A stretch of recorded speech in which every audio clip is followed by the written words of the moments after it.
chacun d'entre vous et pour beaucoup de raisons, je suis très touché et ému par l'accueil à l'invitation de Jean-François Copé que vous m'avez fait tout à l'heure. Ils m'ont fait remonter tous ces citoyens vêtus des habits de l'époque, dans toutes les dimensions de cette tragédie. Et mes premiers mots seront pour vous remercier.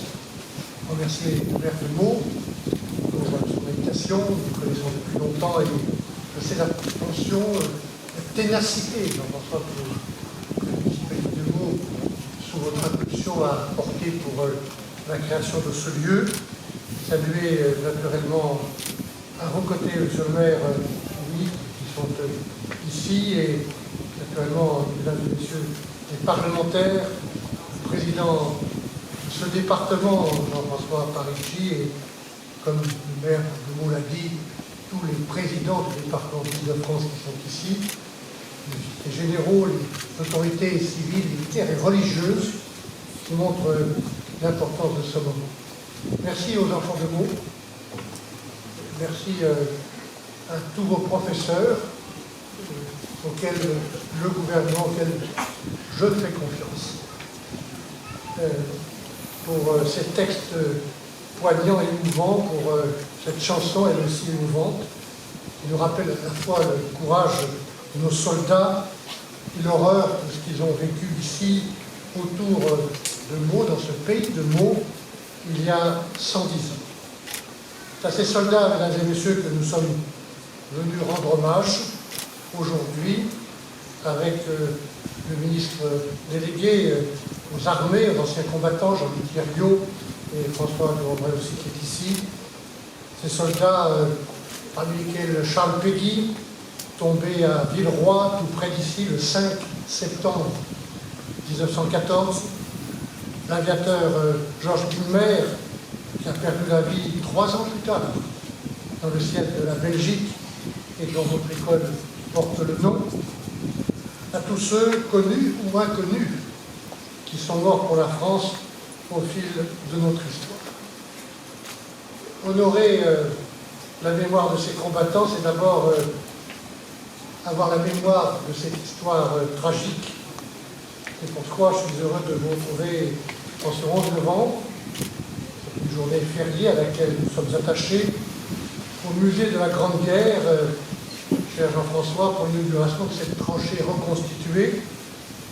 Et je le dis en pensant à Jean-Pierre Vernet, qui nous écoute sans doute, qui nous souhaitons un bon rétablissement, collectionneur, historien respecté, auquel ce grand musée doit tant, et de saluer à vos côtés tous ceux qui ont contribué, régions, départements, collectivités locales, mais aussi mécènes et entreprises, pour permettre la réalisation de ce lieu si expressif de la mémoire.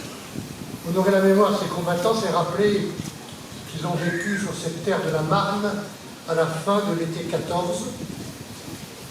Depuis le 2 août, cette année-là, les Français reculent devant l'invasion allemande. Le 5 septembre, les Allemands sont à Épernay, à Châlons, et ici à Meaux, à 50 km de Paris. 30 minutes de train aujourd'hui, 10 heures de marche à l'époque pour les troupes allemandes. Le gouvernement est alors à Bordeaux, 500 000 Parisiens ont quitté la ville, et notre pays, notre patrie, est alors au bord du précipice. C'est à ce moment-là que se produit un revirement inespéré. Comme Jean-François Copé l'a dit, dans la nuit du 6 septembre, le général Joffre écrit aux armées. Et au petit matin, Français, Britanniques et d'autres font volte-face et repartent et partent à l'offensive. Après une semaine de combat, ils emportent la victoire. Nous sommes le 12 septembre 1914 et c'est le miracle de la Marne, et au prix de tant de morts. En réalité, cette victoire n'a rien de providentiel. Rien n'était prédestiné, tout restait à écrire. Et ceux qui ont écrit cette histoire, ceux par qui le miracle est advenu, ce sont les soldats français. Vêtus de leur capote bleue, de leurs pantalons de garance, ce sont les 2 régiments coloniaux de tirailleurs de la brigade marocaine, ceinturés de rouge. Ce sont aussi les membres du corps expéditionnaire britannique enveloppés dans leur vareuse kaki.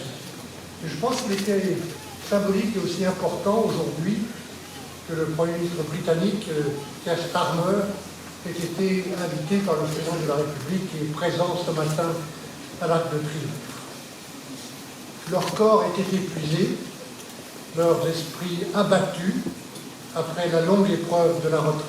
Et pourtant, le 6 septembre, ils repartent et reçoivent les encouragements du sous-lieutenant Maurice Genevoix, pour qui, et je le cite, l'immobilité nous coûterait plus de morts que l'assaut. Le vrai miracle de la Marne, ce fut leur courage. Le courage de ne pas renoncer face à des épreuves trop dures, trop longues, trop éprouvantes. Le courage d'avancer, de repartir, de tomber, de se relever, de combattre, de tenir. Ce fut, cher Jean-François, ce sursaut qui secoua la France et conduisit à la victoire à l'époque inespérée. État-major et soldats partageaient un même mot d'ordre, ne pas regarder en arrière, attaquer, refouler l'ennemi, se faire tuer sur place plutôt que de reculer. Tels étaient les propres mots de Joffre dans son message du 6 septembre. Tels étaient les mots qui résonnaient déjà en chaque soldat avant même qu'il n'ait pris connaissance du message du général. Ne pas tourner le dos, faire face, encore une fois, tenir, car aucune bataille n'est jamais perdue avant même d'être livrée. Mesdames et messieurs, ils s'appelaient Émile, Youssef, Maurice, Ézéchiel. Ils étaient parfois à peine plus âgés que les lycéens d'aujourd'hui. Et à un siècle de distance, que pouvons-nous retenir de leur histoire et de la tragédie qu'ils ont vécue? Le premier message qu'ils envoient à la jeunesse de France, c'est, je le crois, le message du courage, de l'engagement, qui ne sont jamais vains. Ce message est toujours valable aujourd'hui en temps de paix.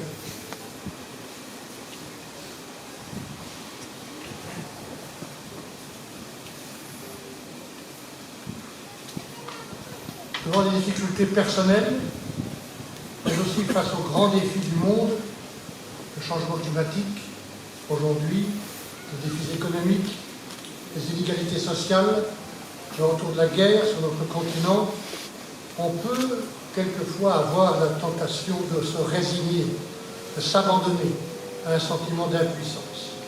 Mais il y a une autre voie qui consiste en effet à faire face, à relever la tête et à agir. À se dire une chose simple, il n'y a jamais de fatalité tant qu'il n'y a pas de fatalisme.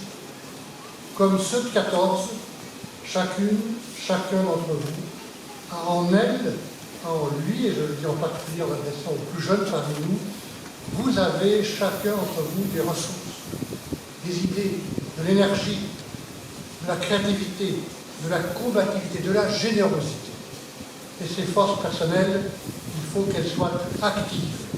Voilà le premier message aux jeunes d'aujourd'hui que je voulais vous dire. Un mot, engagez-vous. Engagez-vous pour le climat. Engagez-vous contre la pauvreté, la précarité, l'isolement. Engagez-vous pour la transmission de notre patrimoine, de notre histoire, notre culture, notre patrie. Pour les plus âgés d'entre vous, engagez-vous dans des mouvements de jeunesse, des associations pour la défense de notre pays. Engagez-vous y compris dans des mouvements politiques. Ce que j'ai appris personnellement, mesdames et messieurs, très tôt, c'est que si vous ne vous occupez pas de politique, c'est la politique qui s'occupe de vous. La France a besoin de vos talents pour irriguer notre nation et concevoir des réponses aux défis de l'avenir. Voilà le premier message. Le second message de la bataille de la Marne, c'est que le sursaut doit être et ne peut être, pour être vainqueur, que collectif. Le courage individuel est nécessaire. Il doit s'accompagner de solidarité. Solidarité civile, fraternité militaire, solidarité entre civils et militaires.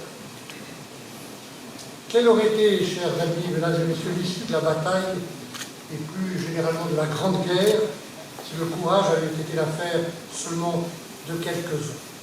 Si les taxis de Paris n'avaient pas conduit à près de 5000 hommes sur le front, si les femmes n'avaient pas montré, comme les hommes, leur capacité à travailler la terre et à faire tourner les usines, si les civils n'avaient pas porté secours aux blessés, chaque acte individuel était courageux.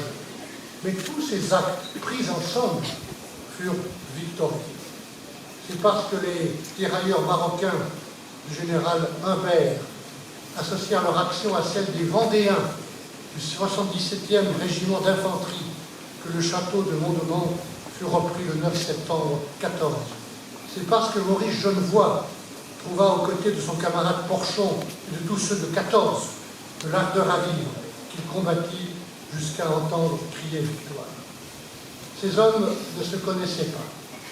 Ils se sont découverts à l'été 14 et plus tard, dans les tranchées, un même amour, une même fierté de la patrie. Frères d'armes, car frères d'armes, unis par une histoire, une langue, une culture commune. Une histoire, une langue, une culture, mesdames et messieurs, apprise auprès de leurs parents, auprès de leurs instituteurs, aimés, parfois critiqués, mais profondément intégrés.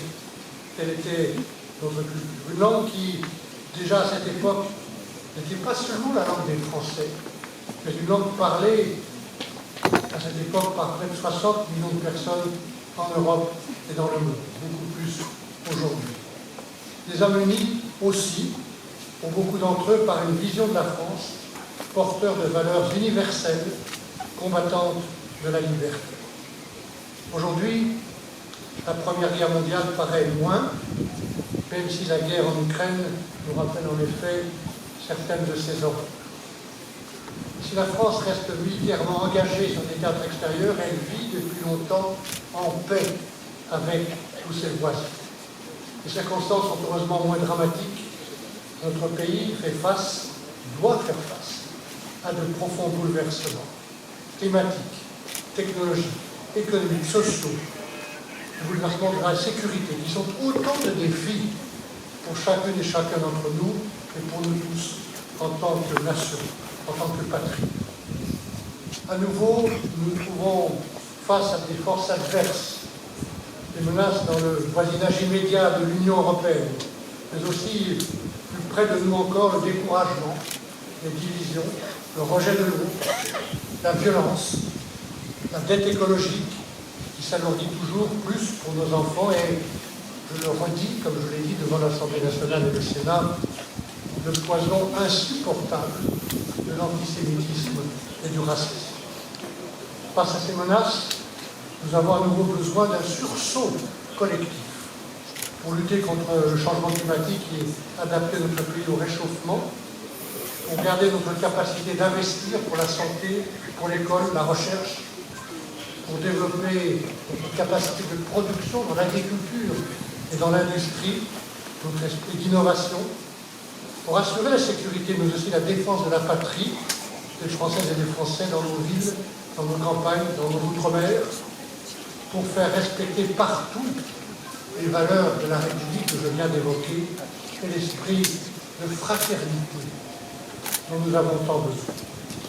Je suis, mesdames et messieurs, convaincu que ce sursaut est possible, à condition que chacun mette de la bonne volonté, à condition que nous soyons prêts à écouter, à dialoguer et à nous respecter les uns les autres. Et cela, je vous dis, la place que je me trouve aujourd'hui restera l'état d'esprit de l'action du gouvernement. Après l'engagement individuel et le sursaut collectif, mon troisième et dernier message, celui que nous envoient les soldats de la Marne, concerne l'Europe. Septembre à l'aube, sur toute la ligne de front, ce sont près de 2 millions d'hommes, 2 millions d'hommes qui se lancent à l'assaut les uns contre les autres. Entre Français et Allemands, un tel affrontement nous semble aujourd'hui inimaginable. C'est Victor Hugo qui écrivait déjà en 1870 qu'une guerre entre Européens est comme une guerre civile. L'aurore de Verdun abonde d'une certaine manière en ce sens, puisque les soldats, quelle que soit leur nationalité, vivent la même vie de tranchée. On le voit mieux aujourd'hui en visitant cette tranchée reconstituée, en partageant le froid, la faim, le danger.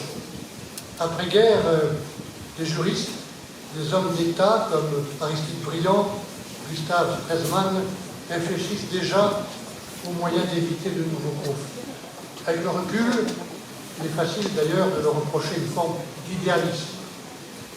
L'Europe, disait Robert Schuman le 9 mai 1950, n'a pas été faite et nous avons vu la guerre. Les premières graines de la construction européenne étaient semées dès cette époque. Elles trouveront un terreau fertile à partir des années 50. Et elles ont donné des résultats uniques à l'échelle du monde, la réalisation du marché unique jusqu'à l'euro, du programme Erasmus jusqu'au système de navigation par satellite Galileo, et tant d'autres. Ces réalisations ont été obtenues par les ennemis d'hier, main dans la main aujourd'hui, comme l'ont été dans cette image si symbolique, à l'époque, le président François Mitterrand et Helmut Kohl devant l'ossuaire de Douaumont. J'ai eu le privilège, personnellement, de siéger dans le même gouvernement que Simone Veil. J'ai souvent bénéficié de ses conseils. Je n'ai jamais oublié que cette femme d'État, si forte, si belle, si courageuse, elle-même déportée à Auschwitz à l'âge de 16 ans, fut l'une des premières revenant d'Auschwitz et s'engageant à militer pour la construction européenne. Cette Europe que nous avons construite, dont nous sommes les héritiers, nous a tant apporté. Évidemment, cette Europe n'est pas parfaite. Il reste tellement de choses à changer pour accélérer la transition écologique, pour assurer la réciprocité dans nos échanges commerciaux, pour encourager l'innovation en investissant dans les secteurs de la production, je l'ai dit, du numérique, de la santé, de l'espace, de la défense, pour donner à cette Europe la souveraineté qui la rendra plus forte. Mais au-delà de ces problèmes d'aujourd'hui, au-delà des avancées pratiques pour notre vie quotidienne, au-delà de la force vitale que nous donne simplement le fait d'être ensemble plutôt que d'être les uns à côté des autres, chacun chez soi, chacun pour soi. Au-delà de tout ça, nous avons besoin de cette union pour discuter, pour nous faire respecter par les autres grandes puissances que sont les États-Unis d'un côté ou la Chine de l'autre. Souvenons-nous, parce que c'est la vérité, que la promesse de paix faite en 1950, dans ce fameux appel de Schuman et de Monnet, aura été respectée, une promesse respectée jusqu'à aujourd'hui. Cette Europe, nous devons, mesdames et messieurs, en prendre soin, parce qu'elle est à la fois fragile et nécessaire. Cette Europe, pour vous les plus jeunes, vous devez en prendre soin. N'oublions pas ceux de 14, ce père de famille parti combattre, cette femme engagée à l'arrière, ces enfants livrés à eux-mêmes. Et en leur mémoire, nous devons rester patriotes. Et plus que jamais, pour tirer la leçon de cette tragédie qui est si bien décrite ici, à mots, représentée dans ce musée, dans cette tranchée, je pense que nous devons être aussi définitivement patriotes et européens. Je vous remercie.